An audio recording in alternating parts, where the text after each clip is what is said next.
دین اسلام زندگی گزارنے کا وہ طریقہ ہے جو اللہ نے جناب رسول اللہ صلی اللہ علیہ وسلم کے ذریعے سے ہم تک پہنچایا اور بتایا، ڈنڈے سے نہیں چلایا۔ باقی جو جتنی مخلوق ہے ان کو اللہ نے مجبور پیدا کیا ہے۔ آم کے درخت پر اس کی مرضی سے کیلا نہیں لگے گا، آم ہی لگے گا، یہ اس کے لیے پابندی ہے۔ کریلا کڑوا ہوگا، میٹھا نہیں ہوگا۔ بھینس نے دودھ دینا ہی دینا ہے، اس کو اختیار نہیں کہ وہ انکار کر دے۔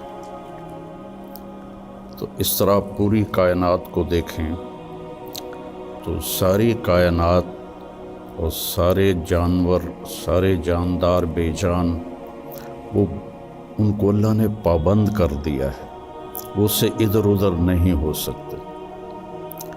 ہمارا چونکہ پیپر ہے کہ لیبلوکم ایکم احسن عملا، کہ تم میں کون اللہ کو راضی کر کے آتا ہے، کون اپنے عمل کو خوبصورت بناتا ہے، اور کون اس تھوڑی سی زندگی کے پیچھے اپنے اللہ کو ناراض کر دیتا ہے۔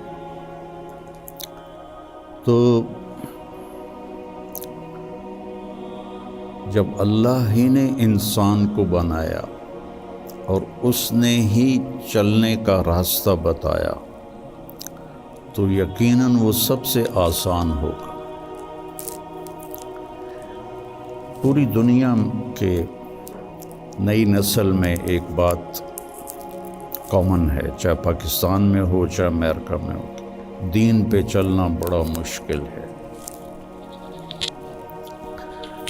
تو ہم اللہ سے پوچھیں وہ کیا کہتا ہے جس نے ہمیں یہ فطرت اللہ التی فطر الناس علیہا لا تبدیل لخلق اللہ اور ان الدین عند اللہ الاسلام، کہ اب زندگی گزارنے کا ایک ہی طریقہ ہے جس پر تم کامیاب ہوگے، وہ اسلام ہے۔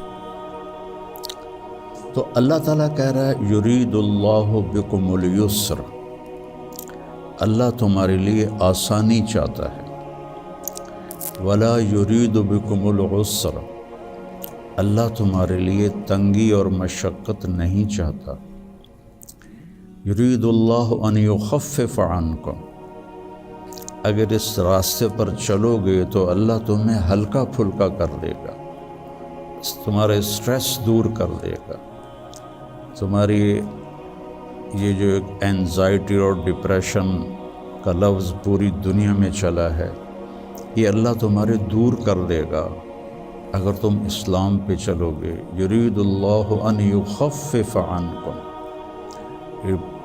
اینزائٹی ڈپریشن کی دوائیں کیا کرتی ہیں؟ دماغ کو تھوڑا سست کر دیتی ہیں، تو اس کی جو فیلنگز ہیں نیگیٹو وہ ذرا کم ہو جاتی ہیں۔ تو اللہ تعالیٰ فرما رہا ہے میرے راستے پر چلو تو یہ آئیں گی نہیں، تم خوش باش رہو گے، مزے میں رہو گے۔ پھر اللہ تعالیٰ کہتا ہے ما جعل علیکم فی الدین من حرج، میں نے تمہارے دین میں کوئی تنگی رکھی کوئی نہیں۔ بھوک لگی ہو تو روٹی کھانا مشکل کام ہے، کتنا آسان ہے۔ ہاں، اس کے لیے اگر کہیں جانا پڑے تو جانا پڑے گا۔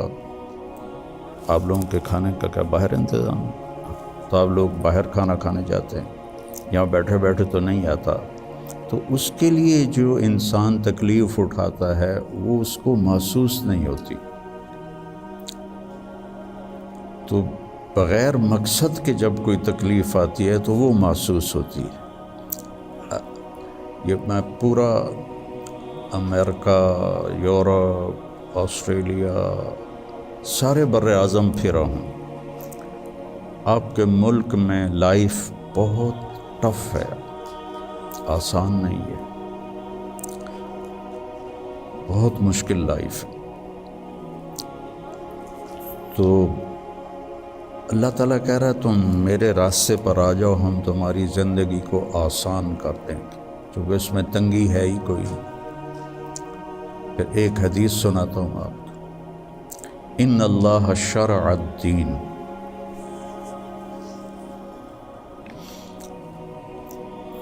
اللہ تعالیٰ نے تمہارے یہ دین کو شریعت بنایا۔ شرع کسے کہتے ہیں؟ بہتے پانی کو کہتے ہیں۔ بہتا پانی کتنا مفید ہے، کتنی پوری زندگی کا نظام پانی کے اوپر چل رہا ہے۔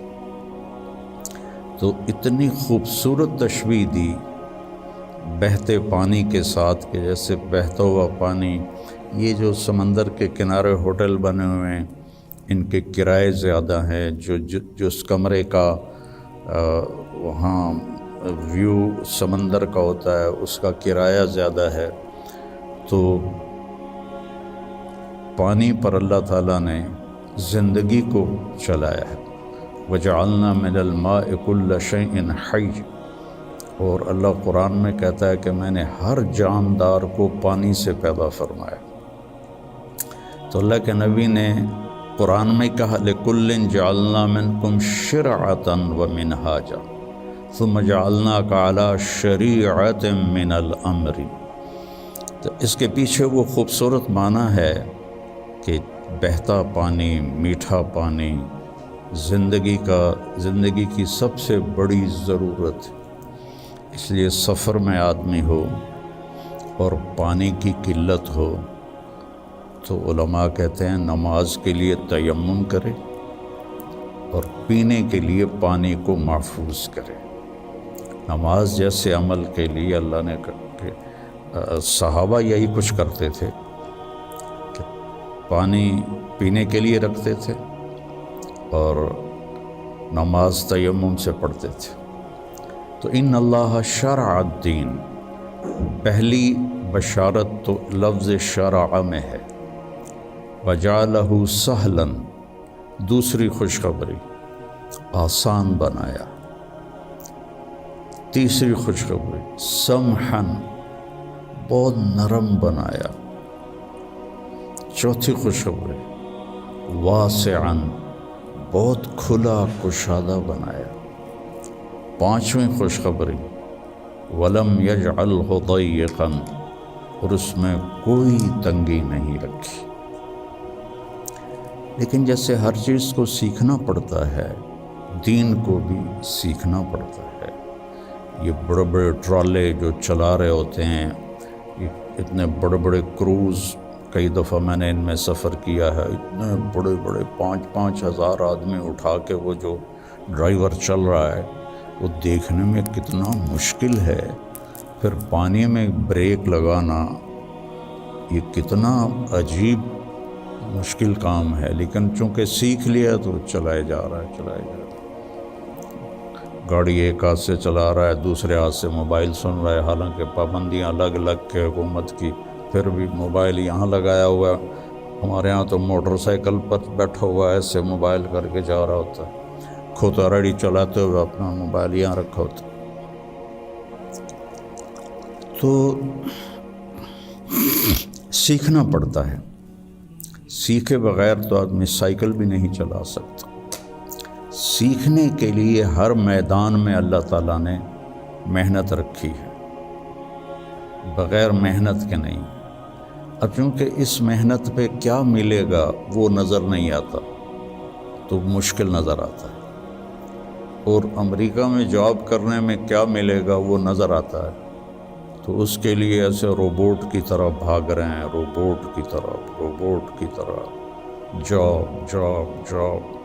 جو بڑے بڑے کاروباری ہیں وہ بھی مزدور کی طرح کام کرتے ہیں، وہ بھی ایسے فری نہیں ہے کہ بھئی اب میرا بڑا کاروبار ہے میں آرام سے گھر بیٹھوں آدمی رکھ لوں۔ تو وہ مشقت اس لیے آسان ہوتی ہے کہ اس کی آؤٹ پٹ نظر آ رہی ہوتی، اور جو دین کے اللہ نے ہم سے ڈیمانڈ رکھی ہے چند ہیں، کوئی بڑی زیادہ نہیں ہے، چند مختصر، ایک لا الہ الا اللہ محمد رسول اللہ کی گواہی، وہ اللہ کا فضل ہے، ہم سارے مسلمان یہ گواہی دیتے ہیں۔ پھر 5 وقت کی نماز ہے، اور سفر میں آپ کے لیے اللہ نے آدھی کر دی ہے، اکٹھی کر دی ہے، ظہر عصر اکٹھی پڑھ لو، مغرب عشاء اکٹھی پڑھ لو۔ اور رمضان کے روزے ہیں سال کے بعد، حج اور زکوٰۃ پیسے والوں پر ہے، عام لوگوں پر نہیں ہے۔ اور پھر ان میں کوئی کمی کوتاہی ہو جائے تو اللہ نے معافی رکھی ہے، کوئی نماز چھوٹ گئی قضا پڑھ لے، معافی مانگ لے، معاف ہو جائے گا۔ روزہ عذر کے ساتھ چھوڑے تو کوئی گناہ نہیں، بغیر عذر کے چھوڑے تو معافی مانگ لے اور روزہ رکھ لے تو وہ ہو گیا۔ اس کے بعد میں آپ کو ایک حدیث سناتا ہوں، آپ کو پورا دین آپ کے ہاتھ میں آ جائے گا۔ 10 لاکھ حدیثیں ہیں، میں ایک حدیث سنانے لگا، صرف ایک۔ میرے نبی نے فرمایا 4 اذا کانت فیک، 4 کام کر لو، صرف 4 کام کر لو، دنیا بھی تمہاری ہے، آخرت بھی تمہاری۔ پہلی چیز صدق و حدیث، ہمیشہ سچ بولو، جھوٹ نہ بولو، مذاقاً بھی جھوٹ نہ بولو، سچ بولو۔ دوسری چیز حفظ و امانت، کسی کو دھوکہ نہ دو، کسی کے ساتھ 2 نمبری نہ کرو۔ تیسری چیز حسن و خلیقت، اپنے اخلاق اچھے کرو۔ اور اچھے اخلاق 2 چیزوں سے قابو میں آتے ہیں، ایک اس زبان پہ قابو ہو، ایک دل کے جذبات پر قابو ہو۔ دل میں کسی کے لیے نفرت نہ ہو، اور زبان سے کسی کے کو ذلیل کرنے کا بول نہ ہو، غیبت نہ ہو، بہتان نہ ہو، جھوٹ نہ ہو، گالی گلوچ نہ ہو۔ تو کسی کو دل توڑنے والی گفتگو نہ ہو۔ یہ 2 باتیں کوئی عورت کوئی مرد کر لے تو اس کے تقریباً سارے ہی اخلاق اس کے قابو میں آ جاتے ہیں۔ ابو دجانہ رضی اللہ تعالیٰ عنہ بہت بڑے صحابی ہیں، ان کے اتنے فضائل ہیں، کتابیں بھری پڑی ہیں، لیکن وہ فرماتے تھے کہ میرے بھائیوں، میرے پاس بخشش کا سب سے بڑا جو عمل ہے وہ یہ ہے کہ میں نے اپنی زبان سے کبھی کسی کو دکھ نہیں پہنچایا، اور میرے دل میں کسی کے لیے نفرت کوئی نہیں۔ وہ بدر میں شریک ہوئے، احد میں شریک ہوئے، خندق میں شریک ہوئے، حدیبیہ میں شریک ہوئے، حج میں شریک ہوئے، یمامہ میں شہید ہوئے، اتنی بڑی فضیلتیں، لیکن وہ کہتے ہیں میرے پاس بخشش کا عمل یہ ہے کہ میں نے اپنی زبان سے کبھی کسی کو دکھ نہیں پہنچایا، اور میرے دل میں کسی کے لیے نفرت نہیں ہے۔ یہ فرائض کے بعد اس 2 چیزوں پہ آپ عمل کر لیں تو آپ کے اخلاق بہت عالی ہو جائیں گے۔ اور چوتھی چیز فرمائی عفت فی طعمۃ، کہ رزق حلال کماؤ۔ تو یہ 4 کام ہیں، سچ بولنا،